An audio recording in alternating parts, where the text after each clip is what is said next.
Hi అండి, అందరికీ welcome back to our channel Rupa Mahesh village blogs. ఈరోజు వీడియోలో మా అమ్మ వాళ్ళ ఇంట్లో ఉన్న గార్డెన్లో మొక్కలను అయితే చూపిస్తాను. ఇదైతే డ్రాగన్ ఫ్రూట్ అండి. ఇది నేను తీసుకొని 1 year అయితే అవుతుంది. ఇదైతే అలోవెరా, చూడండి ఎలా ఉందో. ఇక్కడైతే మామిడి చెట్టుకి పూత అయితే వస్తుందండి. ఇప్పటికే చాలా మాటలు పూత అయితే వచ్చింది, కానీ అంతా రాలిపోతుంది. 5-6 కాయలు అయితే అంతకంటే మించి ఇప్పుడు దాకా చెట్టు అయితే ఎంత పెద్దగా ఉందో. పూత కూడా దండిగానే వస్తుంది, అయినా కానీ కాయలు 5-6 అంతకంటే ఎక్కువగా అయితే కాయలేదు ఇప్పుడు దాకా. చూడవచ్చు, మీరు కూడా చూడండి పూత ఎలా ఉందో.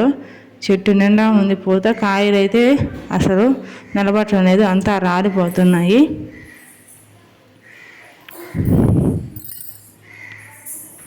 మీకు ఈ వీడియో నచ్చినట్లయితే నా ఛానల్ని సబ్స్క్రైబ్, ప్లీజ్ టు సబ్స్క్రైబ్.